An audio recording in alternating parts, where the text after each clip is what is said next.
Hello guys, welcome back. അപ്പോൾ ഇന്ന് cleaning video ആണ് എടുക്കാൻ പോകുന്നത്. ഒത്തിരി നാളുകളായി ഞാൻ ക്ലീനിങ് വീഡിയോ ഒക്കെ ഇട്ടിട്ട്. അപ്പോൾ ഇന്ന് എന്തായാലും ക്ലീനിങ് വീഡിയോ ആണ് ചെയ്യാൻ പോകുന്നത്. ഇനിയിപ്പോൾ സ്കൂളൊക്കെ ഓപ്പൺ ആവാറായി.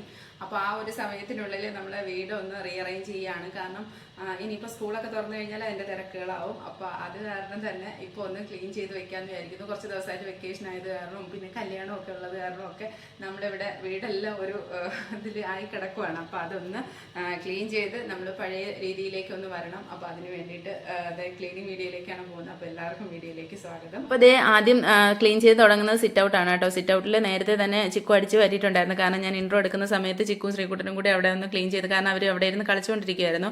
അത് കഴിഞ്ഞിട്ട് അവർ ഒന്ന് അടിച്ച് വാരിയിട്ടിട്ടുണ്ടായിരുന്നു. അത് കാരണം തന്നെ എനിക്ക് പിന്നെ തുടച്ചാൽ മതിയായിരുന്നു. തുടച്ച് വരുന്നതിനിടയിലാണ് ഫാബ്രിക് പെയിൻറ്റ് അവിടെ ഇങ്ങനെ ഒട്ടിപ്പിടിച്ചിരിക്കുന്നത് കണ്ടത് കേട്ടോ. അത് തുടച്ചിട്ടൊന്നും പോകുന്നില്ലായിരുന്നു. ഇനിയിപ്പോൾ ടർപ്പനോ മറ്റോ വെച്ചിട്ട് ഒന്ന് ക്ലീൻ ചെയ്യണം. ഞാൻ ഇടയ്ക്ക് ഒരു ബോട്ടിൽ എടുത്ത് വെച്ചിട്ടുണ്ടായിരുന്നു. കാരണം ഇടയ്ക്ക് ഞാനും ചിക്കും ഒക്കെ ഫാബ്രിക് പെയിൻറ്റ് യൂസ് ചെയ്ത് ഭിത്തിയിലും അതുപോലെ നിലത്തും ഒക്കെ ചിലപ്പോഴൊക്കെ ആവാറുണ്ട്. അപ്പോൾ അത് ക്ലീൻ ചെയ്യാൻ വേണ്ടിയിട്ട് ഞാൻ എടുത്ത് വെച്ചിരിക്കാറുണ്ട് കേട്ടോ. അപ്പോൾ അതിനി അങ്ങനെ ക്ലീൻ ചെയ്ത് കളയാമെന്ന് വിചാരിച്ചു. അത് കഴിഞ്ഞ് അവിടെ ഉണ്ടായിരുന്ന മാറ്റ് ഞാൻ ഗേറ്റിൻ്റെ മേളിലേക്ക് ഇട്ടിട്ട് ഒന്ന് വെറുതെ ഒന്ന് വെള്ളവും കുറച്ച് ലോഷനും കൂടി ഒഴിച്ചിട്ട് ഒന്ന് വെറുതെ ഒന്ന് വെള്ളം ഒഴിച്ച് കഴുകുന്നതേ ഉള്ളൂ കേട്ടോ. അതിനകത്ത് കുറച്ച് പൊടിയെങ്കിലും പോയിക്കോട്ടെ എന്ന് വിചാരിച്ചിട്ട് ഒത്തിരി നേരം അവിടെ അങ്ങനെ ആ സമയത്ത് വെയിലത്ത് നിൽക്കാൻ പറ്റില്ലായിരുന്നു. കാരണം വെള്ളം ഒഴിക്കുന്നത് കൊണ്ടാണ് അവിടെ ഇങ്ങനെ കാല് നിലത്ത് കുത്തി നിൽക്കാൻ പറ്റുന്നത്. അല്ലെങ്കിൽ ഭയങ്കര ചൂടായിരിക്കും, ചെരുപ്പില്ലാണ്ട് അവിടെ നിൽക്കാൻ പറ്റില്ല കേട്ടോ. അപ്പോൾ അതൊക്കെ കഴിഞ്ഞിട്ട് നേരെ ഞാൻ അവിടെ തന്നെ അത് ഉണക്കാൻ ഇട്ടിട്ട് അകത്തേക്ക് വന്നിട്ട് ചിക്കുൻ്റെ റൂമിൽ കുറച്ച് ഡ്രസ്സ് മടക്കാനുണ്ടായിരുന്നേ. നമ്മുടെ എല്ലാവരുടെയും കൂടി ഡ്രസ്സ് അതിൻ്റെ അകത്ത് ബാസ്ക്കറ്റിൽ വെച്ചിരിക്കുകയായിരുന്നു. അപ്പോൾ അതൊക്കെ ഒന്ന് മടക്കിയെടുത്തു. അപ്പോൾ ചിക്കുൻ്റെ ഡ്രസ്സ് മടക്കി വെച്ച് കൊടുത്താൽ ആളെടുത്ത് വെച്ചോളും. ചിലപ്പോഴൊക്കെ മടക്കി വെക്കാറുമുണ്ട് കേട്ടോ. അപ്പോൾ ഇന്നിപ്പോൾ ശ്രീകുട്ടനും കൂടെ ഉള്ളതുകൊണ്ട് കളിച്ചുകൊണ്ട് നിൽക്കുവാണ് രണ്ടുപേരും കൂടി. അപ്പോൾ മടക്കി വെക്കാനൊന്നും പറഞ്ഞാൽ ചിലപ്പോൾ ഇന്ന് സമയം കിട്ടില്ല. അത് കാരണം ഞാൻ തന്നെ ഞങ്ങളുടെ ഡ്രസ്സെല്ലാം മടക്കി വെച്ചു. അപ്പോൾ ചിക്കു അത് തിരിച്ച് കബോർഡിനകത്തേക്ക് എടുത്ത് വെച്ചോളൂ. അതൊക്കെ കഴിഞ്ഞിട്ട് അവരുടെ റൂം ഞാൻ നന്നായിട്ടൊന്ന് തുടയ്ക്കാൻ വേണ്ടിയിട്ട് തൂത്ത് ഒന്ന് വൃത്തിയാക്കി. അത് കഴിഞ്ഞതിന് ശേഷം ബെഡ്ഷീറ്റ് വിരിക്കും കേട്ടോ. ബെഡ്ഷീറ്റ് മാറിയായിരുന്നു. ബെഡ്ഷീറ്റ് മാറി അതൊന്ന് വിരിച്ചു. കാരണം എന്ന് പറഞ്ഞാൽ പിന്നെ തുടയ്ക്കാൻ തുടങ്ങിക്കഴിഞ്ഞാൽ ഫാൻ വിട്ടിട്ട് എനിക്ക് പിന്നെ പുറത്തേക്ക് പോയാൽ മതി തുടച്ചതിന് ശേഷം. പിന്നെ അതിൻ്റെ ഉള്ളിലേക്ക് കയറി വെറുതെ ചവിട്ടി ചീത്തയാക്കണ്ടല്ലോ എന്ന് കരുതിയിട്ട് ഞാൻ ബെഡ്ഷീറ്റ് എല്ലാം നേരത്തെ തന്നെ വിരിച്ചിട്ടതിന് ശേഷം നിലത്ത് മുട്ടിക്കിടക്കുന്ന ബെഡ്ഷീറ്റ് മുകളിലേക്ക് ആക്കി വെച്ചതിന് ശേഷം താഴേക്ക് ഒന്ന് തുടച്ച് വൃത്തിയാക്കി. കട്ടിലിൻ്റെ അടിയിലും ഒക്കെ പൊടിയൊക്കെ ഉണ്ടായിരുന്ന എല്ലാം നന്നായിട്ട് തുടച്ചെടുത്തിട്ടുണ്ടായിരുന്നു. അതുപോലെ തന്നെ ബാക്കി അവിടെ ക്ലീൻ ചെയ്യുന്ന സമയത്ത് ബാക്കി കബോർഡും മേശയും ഒക്കെ ഞാൻ നേരത്തെ തന്നെ തുടച്ച് വൃത്തിയാക്കിയിട്ടുണ്ടായിരുന്നു. അതിന് ശേഷമാണ് നിലത്തുകൂടി തുടയ്ക്കാൻ തുടങ്ങിയത്. അത് കഴിഞ്ഞ് ഹോളിനകത്ത് കുറച്ച് തൂക്കാനൊക്കെ ഉണ്ടായിരുന്നു. അപ്പോൾ ഓരോ റൂമുകളായിട്ട് ഇങ്ങനെ കുറേശ്ശെ ചെയ്ത് വരുവാണ് കേട്ടോ. അതിനിടയിൽ ഇവർക്ക് ഭക്ഷണമൊക്കെ കൊടുക്കുന്നുണ്ട്. ഉച്ച സമയമാണ്. അപ്പോൾ ഇടയ്ക്ക് അവർക്ക് ഭക്ഷണമൊക്കെ കൊടുത്തിട്ട് ഇടയ്ക്ക് വന്ന് പിന്നെയും തൂത്ത്. അതുപോലെ ശ്രീകുട്ടനും ഇടയ്ക്ക് ഇങ്ങനെ കൂടെ വരാറുണ്ട് കേട്ടോ. അവിടെ അതുപോലെ തന്നെ സെറ്റിയൊക്കെ ഞാൻ പിടിച്ച് മാറ്റിയിട്ടാണ് തൂക്കുന്നത്. അപ്പോൾ അതിൻ്റെ ഉള്ളിലൊക്കെ കുറച്ച് പൊടി ഉണ്ടായിരുന്നു. അപ്പോൾ അതൊക്കെ മാറ്റിയതിന് ശേഷം പിന്നെ തുടച്ചെടുക്കാനാണ് പോകുന്നത് കേട്ടോ. അപ്പോൾ ഇടയ്ക്ക് ഈ ശ്രീകുട്ടൻ ഇങ്ങനെ ഒരു ഗോലി കിട്ടി കേട്ടോ. അപ്പോൾ ആ ഒരു ഗോലി കൊണ്ടാണ് ഇടയ്ക്കുള്ള കളികൾ. പിന്നെ ഇതേ ഫാബ്രിക് പെയിൻറ്റ് എടുത്തുകൊണ്ട് വന്നു കേട്ടോ. പിന്നെ ഞാൻ ഈ വീഡിയോ എഡിറ്റ് ചെയ്യാൻ എടുക്കുന്ന സമയത്താണ് അത് പെയിൻറ്റാണെന്ന് ഞാൻ കാണുന്നത്. ഞാൻ കരുതിയത് ഗോലിയാണെന്നാണ്. ഒരു ഗോലി ഉരുട്ടി കളിക്കുന്നുണ്ടായിരുന്നു കേട്ടോ. അതൊക്കെ കഴിഞ്ഞ് ആ ഗോലി ഉരുട്ടി കളിച്ച് പിന്നെ പെയിൻറ്റൊന്നും എടുത്തില്ല കേട്ടോ. പിന്നെ ആ ഗോലിയിലായിരുന്നു കളി മുഴുവൻ. അങ്ങനെ അതൊക്കെ നിന്ന് കളിച്ചുകൊണ്ടിരിക്കുന്ന സമയത്ത് എൻ്റെ ജോലി ഇങ്ങനെ നടക്കുന്നുണ്ടായിരുന്നു. ഇതൊക്കെ കഴിഞ്ഞ് കുറേ നേരം കഴിഞ്ഞപ്പോൾ ആൾ ഈ ഭക്ഷണം കഴിച്ചതിന് ശേഷം ഉറക്കം വരുന്നുണ്ട് കേട്ടോ. ഇടയ്ക്കിടയ്ക്ക് പോയി ഇരിക്കും, പിന്നെ എണീറ്റ് പോവും, പിന്നെയും ഉറക്കം വരും. അങ്ങനെ ചിക്കു കുറച്ച് കഴിഞ്ഞപ്പോഴേക്കും ഉറങ്ങണമെന്ന് പറഞ്ഞ് റൂമിലേക്ക് പോയപ്പോൾ പിന്നെ ശ്രീകുട്ടൻ എൻ്റെ കൂടെ കുറച്ച് നേരം നിന്നെങ്കിലും ആളിന് ഉറക്കം വരുന്നുണ്ട്. പക്ഷേ ഉറങ്ങണമെന്നുള്ളൊരു മനസ്സില്ല കേട്ടോ.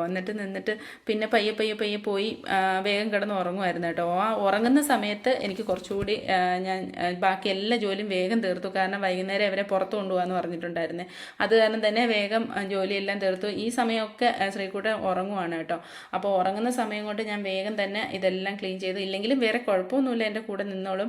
എന്നാലും പിന്നെ പൊടിയൊക്കെ ആയത് കാരണമാണ് നിർത്താനായിട്ടൊരു മടി കാണിച്ചത് കേട്ടോ. അപ്പോൾ ഉറങ്ങിയ സമയം കൊണ്ട് വേഗം എല്ലാ പണിയും തീർത്ത് കഴിഞ്ഞാൽ പിന്നെ കൊണ്ടുപോകാമെന്ന് പറഞ്ഞതുകൊണ്ട് അപ്പം മുതലേ ചോദിക്കുകയാണ്, ഇപ്പോൾ പോവാറായോ, ഇപ്പോൾ പോകുമെന്ന് ചോദിച്ചുകൊണ്ടിരിക്കുകയാണ് കേട്ടോ. അപ്പം ഞാൻ പറഞ്ഞ് പോവാമെന്ന് പറഞ്ഞ് അങ്ങനെ പറഞ്ഞാണ് പിന്നെ ആൾ ഉറങ്ങാൻ പോയത്. അത് കഴിഞ്ഞ് ഈ കബോർഡൊക്കെ ക്ലീൻ ചെയ്യുമ്പോൾ കബോർഡിൻ്റെ ആ ഒരു ഡിസൈൻ വരുന്ന ഒരു ബ്ലാക്ക് സംഭവമില്ലേ, അതിൻ്റെ ഇടയിലെല്ലാം പൊടി കയറിയിരിക്കാറുണ്ട് കേട്ടോ. അപ്പോൾ ആ പൊടിയെല്ലാം ഞാനിങ്ങനെ മൈക്രോഫൈബറിൻ്റെ ക്ലോത്ത് കൊണ്ട് ക്ലീൻ ചെയ്തെടുക്കുക. അപ്പോൾ അത് ഭയങ്കര യൂസാണ് കേട്ടോ ഈ ഒരു മൈക്രോഫൈബറിൻ്റെ ക്ലോത്ത്. അത് കഴിഞ്ഞിട്ട് ആ റൂമിനകത്ത് ഇന്നലെ ഞാനും ചിക്കും ശ്രീകുട്ടനും ഒക്കെ കൂടി ഈ റൂമിനകത്തായിരുന്നു കേട്ടോ. ചേട്ടന് വർക്കുള്ളത് കാരണം തന്നെ ഞങ്ങൾ മൂന്നുപേരും കൂടി ഒരുമിച്ച് ഒരു റൂമിനകത്താണ് കിടന്നത്. അപ്പോൾ അവരുടെ പാവകളും ഒക്കെ അവർ കളിക്കുന്ന സംഭവങ്ങളും എല്ലാ ബെഡ്ഷീറ്റിലും ഒക്കെ ഉണ്ടായിരുന്നു, ബെഡിലും ഒക്കെ ഉണ്ടായിരുന്നു. അപ്പോൾ അതൊക്കെ എടുത്ത് മാറ്റിയിട്ട് അവിടെ ബെഡ്ഷീറ്റ് ഒന്ന് മാറി. അപ്പോൾ ബെഡ്ഷീറ്റൊക്കെ മാറ്റിയതിന് ശേഷം ശ്രീകുട്ടൻ അപ്പോഴേക്ക് എണീറ്റ് വന്നു. അപ്പോൾ ഞാൻ ഈ പാവകളെല്ലാം കൊടുത്ത് അപ്പുറത്തെ റൂമിലേക്ക് പറഞ്ഞു വിട്ടു കേട്ടോ. എന്നിട്ട് പിന്നീട് ഞാൻ തുടയ്ക്കാറായപ്പോഴേക്കും അതെല്ലാം തിരിച്ചു കൊണ്ട് തന്നിട്ട് അവിടെ അവരെയൊക്കെ എടുത്ത് റെഡിയാക്കി വെച്ചതിന് ശേഷം പിന്നെയും കളിക്കാൻ പോയി കേട്ടോ. അപ്പോഴും ചോദിക്കുന്നുണ്ട് എപ്പോഴാണ് പോകുന്നത് എപ്പോഴാണ് പോകുന്നത്. അപ്പോൾ ഇതിൻ്റെ ഇടയിൽ രണ്ടുപേരും കുളിച്ച് റെഡിയായി കേട്ടോ. കുളിച്ച് റെഡിയായി അവർ റെഡിയായി നിൽക്കുവാണ്. ഇനി പോയാൽ മതി അവർക്ക്. അങ്ങനെ പിന്നെ ചോദിക്കാൻ തുടങ്ങി കേട്ടോ. പിന്നെ ഞാൻ പിന്നെയും കുറച്ച് ഇടയ്ക്കിടയ്ക്ക് ഇങ്ങനെ കണ്ടിന്യൂസ് വീഡിയോ എടുക്കുമ്പോൾ നിങ്ങൾക്ക് അത് തോന്നില്ല എത്ര സമയം എടുത്തു എന്ന്. ആൾ ഉറങ്ങി എണീറ്റ് പിന്നെയും വന്നു, പിന്നെയും കുറച്ച് നേരം അവിടെ നിന്നു, പിന്നെ അവർ കുളിച്ചിട്ട് വന്നു. എന്നിട്ട് അവർ പോകാനായിട്ട് നിന്ന് മടുത്ത് കേട്ടോ. ശരിക്കും മടുത്തിട്ടാണ്. ഇനിയിപ്പോൾ ഞാനും കൂടി ക്ലീൻ ചെയ്ത് കഴിഞ്ഞ് വീഡിയോ ഒക്കെ ചെയ്ത് കഴിഞ്ഞതിന് ശേഷം മാത്രം കുളിച്ച് ഒന്ന് ഫ്രഷ് ആയിട്ടല്ലേ പുറത്തേക്ക് പോകാൻ പറ്റും. അപ്പോൾ ഞാൻ പറഞ്ഞു പോവാം. പിന്നെയും ഞാൻ അത് തന്നെയാണ് പറഞ്ഞുകൊണ്ടിരിക്കുന്നത്. അതൊക്കെ കഴിഞ്ഞ് ഞാൻ അവിടെയൊക്കെ ഒന്ന് തുടച്ച് സ്റ്റെപ്പും ഒക്കെ തുടയ്ക്കാനുണ്ടായിരുന്നു. സ്റ്റെപ്പും ഒക്കെ തുടച്ച് ക്ലീൻ ചെയ്ത് വരുമ്പോഴേക്കും അറിയാം കേട്ടോ ശ്രീകുട്ട അവിടെ ഇരുന്ന് എന്തൊക്കെ കാണിക്കുന്നതെന്ന് അവന് പോലും അറിയില്ല. അങ്ങനെയൊക്കെ കാണിച്ചു കേട്ടോ. എന്നിട്ട് വേഗം തന്നെ ഞാൻ അടുത്ത പണി ചെയ്ത് തീർക്കാനായിട്ട് ശ്രമിക്കുന്നുണ്ട് കേട്ടോ. കാരണം പെട്ടെന്ന് ജോലിയൊക്കെ തീർത്തു ഇതുപോലെ ക്ലീൻ ചെയ്ത് ആക്കിയിട്ടുണ്ട് കേട്ടോ. പിന്നെ ഞാൻ കിച്ചൺ ക്ലീൻ ചെയ്ത് ഓൾറെഡി ഇട്ടിട്ടുണ്ട്. പക്ഷേ അത് വീഡിയോ എടുക്കാനൊന്നും നിന്നില്ല കേട്ടോ. പിള്ളേർ ഇങ്ങനെ കിടന്ന് വേഗം പോകണമെന്ന് പറഞ്ഞത് കാരണം സമയം ലേറ്റ് ആവുന്നത് കാരണവും ഞാൻ പെട്ടെന്ന് തന്നെ എൻ്റെ ജോലിയൊക്കെ തീർത്ത് പിന്നെ കുളിച്ച് റെഡിയായി പുറത്തേക്ക് പോകാനായിട്ടായിരുന്നു ശ്രമിക്കുന്നത്. അപ്പോൾ ഇതേ ക്ലീനിങ് ഒക്കെ കഴിഞ്ഞു. അപ്പോൾ ഇനി കുളിച്ച് ഫ്രഷായി ഒന്ന് പുറത്തേക്ക് പോകാൻ പോവാണ്. കുറച്ച് സാധനങ്ങളൊക്കെ മേടിക്കാനുണ്ട്. അപ്പോൾ നമ്മുടെ വീഡിയോ എങ്ങനെയുണ്ടെന്നും വീഡിയോ ഞാൻ കുറച്ച് ദിവസങ്ങളായി ക്ലീനിങ് വീഡിയോ ഇട്ടിട്ട്, അതുപോലെ തന്നെ ലോങ് വീഡിയോ പോസ്റ്റ് ചെയ്തിട്ടും ഒത്തിരി നാളുകളായി. അപ്പോൾ വീഡിയോസ് എങ്ങനെയുണ്ടെന്നും വീഡിയോയുടെ അഭിപ്രായങ്ങളൊക്കെ നിങ്ങൾ പറയുക. അതനുസരിച്ച് വേണം എനിക്കിനി വീഡിയോസ് ചെയ്യാൻ വേണ്ടിയിട്ട്. ലോങ് വീഡിയോ മാക്സിമം ഞാൻ ചെയ്യാനായിട്ട് ശ്രമിക്കാം. അപ്പോൾ ഇന്നത്തെ വീഡിയോ ഇത്രയേ ഉള്ളൂ. അടുത്ത വീഡിയോയിലൂടെ കാണുന്നത് വരെ ബൈ.